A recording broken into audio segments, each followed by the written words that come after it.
អ៊ីរ៉ង់គំរាមវាយប្រហារទៅលើមូលដ្ឋានទ័ពអាមេរិកនិងអាចបិទច្រកសមុទ្រអុកម៉ូសមួយថ្ងៃបន្ទាប់ពីកងទ័ពអាមេរិកបានបែកការវាយប្រហារទៅលើគីតាំងនុយក្លេអ៊ែររបស់អ៊ីរ៉ង់សំណួរបានឆោតសួរជាច្រើនថាតើអ៊ីរ៉ង់អាចនឹងឆ្លើយតបវិញដោយរបៀបណាច្រកសមុទ្រអុកម៉ូសដែលជាផ្លូវដឹកជញ្ជូនដ៏សំខាន់មួយនៃចរាចរណ៍ដឹកប្រេងអាចប្រឈមនឹងការបិទគប់ពីអ៊ីរ៉ង់ហើយអាចធ្វើឲ្យប៉ះពាល់ដល់ទីផ្សារប្រេងមូលដ្ឋានទ័ពរបស់អាមេរិកជាច្រើនទីតាំងនៅតំបន់ដាមប៊ូភៀក៏អាចជាផ្ទាំងស៊ីបរបស់អ៊ីរ៉ង់ដែរនៅថ្ងៃច័ន្ទទី23មិថុនាអ៊ីរ៉ង់បានផ្ញើសារគំរាមទៅកាន់សហរដ្ឋអាមេរិកថានឹងទទួលរងនៅផលវិបាកដ៏ធ្ងន់ធ្ងរ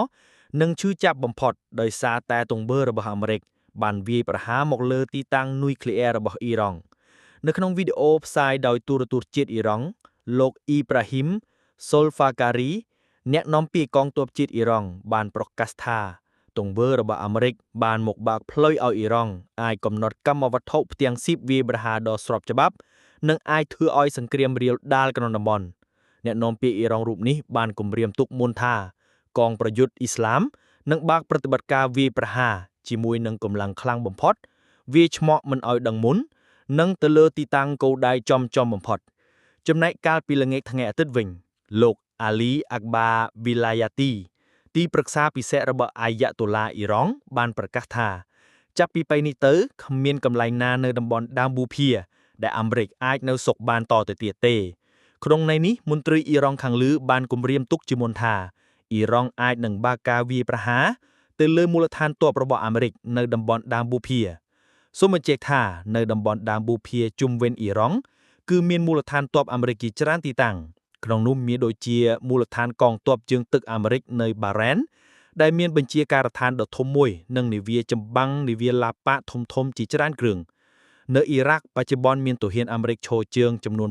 2500នាក់ដែលជាផ្នែកមួយនៃបេសកកម្មប្រយុទ្ធប្រឆាំងក្រុមជីហាតអង្គការរដ្ឋអ៊ីស្លាមនៅកូវែតក្រៅពីមានមូលដ្ឋានទ័ពអាកាសអាលីអាល់សាឡេមកងទ័ពអាមេរិកមានទីបញ្ជាការកងទ័ពជើងគោកព្រមទាំងមានឃ្លាំងស្តុកសម្ភារៈនិងគ្រឿងសព្វាវុធដ៏ច្រើនសន្ធឹកផងនៅកាតាវិញមូលដ្ឋានទ័ពអាកាសអាល់អ៊ូដេត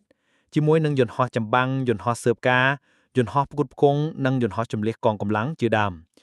រីឯនៅអេមីរ៉េតអារ៉ាប់វិញអាមេរិកមានយន្តហោះចម្បាំង10គ្រឿងប្រចាំការនៅមូលដ្ឋានទ័ពអាកាសអាល់ដាហ្វ្រាព្រមទាំងមានដ្រូនទំនើបប្រភេទ MQ-9 Reapers ជាច្រើនគ្រឿងថែមទៀតដោយឡែកការព្រួយបារម្ភធំមួយទៀតនោះគឺចរាចរណ៍ដឹកប្រេងនៅច្រកសមុទ្រអុកម៉ូសស្ថិតនៅខាងត្បូងអ៊ីរ៉ង់អាចនឹងសម្រេចបិទគប់ច្រកសមុទ្រនេះហើយអាចវាយប្រហារទៅលើនាវាដឹកប្រេងណាដែលហ៊ានបើកឆ្លងកាត់1/15នៃប្រេងខៅទូតាមពិភពលោកគេត្រូវដឹកចេញតាមច្រកនេះយ៉ាងណាមិញលោកម៉ាកូរូប៊ីយ៉ូរដ្ឋមន្ត្រីការបរទេសអាមេរិកបានប្រកាសអំពាវនាវការពីថ្ងៃអាទិត្យប្រាប់ឲ្យចិនត្រូវតែចូលរួមនិយាយជាមួយនឹងអ៊ីរ៉ង់ថាมันត្រូវបិទច្រកសមុទ្រអុកម៉ូសជាដាច់ខាតសហរដ្ឋអាមេរិកដឹងថាចិនទិញប្រេងពីអ៊ីរ៉ង់នឹងទំហំដ៏ច្រើនសន្ធឹកដូច្នេះសម្ដីរបស់ចិនអាចមានទម្ងន់ធ្វើឲ្យអ៊ីរ៉ង់ពិចារណាសូមបញ្ជាក់ថាកណ្ដាលអាធាឈានចូលថ្ងៃអាទិត្យទី22មិថុនាកងទ័ពអាមេរិកបានបោកប្រតិបត្តិការទម្លាក់គ្រាប់បាំងទៅលើទីតាំងនុយក្លេអ៊ែររបស់អ៊ីរ៉ង់ចំនួន3ទីតាំងគឺស្ថានីយ៍ចម្រើនធាតុអ៊ុយរ៉ាញ៉ូម Fordo ស្ថានីយ៍នុយក្លេអ៊ែរ Natanz និងស្ថានីយ៍ Isfahan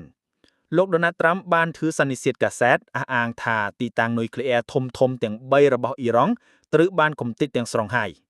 តែយ៉ាងណាក៏ដោយលោករ៉ាហ្វាអែលក្រូស៊ីនាយកការិយាល័យថាមពលបរមាណុអន្តរជាតិ IAEA បានលើកឡើងថាសម្រាប់ពេលនេះគេមិនទាន់អាចអះអាងអ្វីបានទេទាក់ទងនឹងទំហំការខូចខាតស្ថានីយ៍នុយក្លេអ៊ែរអ៊ីរ៉ង់លោករ៉ាហ្វាអែលក្រូស៊ីបានអំពាវនាវសូមឲ្យអ៊ីរ៉ង់បើកផ្លូវឲ្យអ្នកជំនាញ IAEA អាចចូលទៅពិនិត្យមើលជាក់ស្ដែងពិសេសគឺពិនិត្យមើលកម្លែងស្តុកសារធាតុអ៊ុយរ៉ាញ៉ូមចម្រើនដល់ 60% ដែលអ៊ីរ៉ង់មានប្រមាណ400គីឡូក្រាមដោយឡែកនៅព្រឹកថ្ងៃច័ន្ទកងទ័ពអ៊ីស្រាអែលបានអះអាងថាគេបានបាញ់បន្លងគ្រាប់បាំងបន្ថែមទៅលើស្ថានីយ៍នុយក្លេអ៊ែរ Fordo ដែលជាស្ថានីយ៍ស្ថិតនៅជម្រៅថ្មភ្នំប្រមាណ80ម៉ែត្រហើយដែលគេត្រូវការគ្រាប់បាំង GBU 57របស់អាមេរិកដើម្បីបើកផ្លូវចូលទៅបំផ្ទុះឲ្យបានជ្រៅកងទ័ពអ៊ីស្រាអែលបញ្ជាក់ឲ្យដឹងដែរថាយប់ថ្ងៃអាទិត្យឈានចូលថ្ងៃច័ន្ទគេបានវាយប្រហារទៅលើទីតាំងយោធាខេម៉ាន់សាស្ថិតនៅខាងលិចអ៊ីរ៉ង់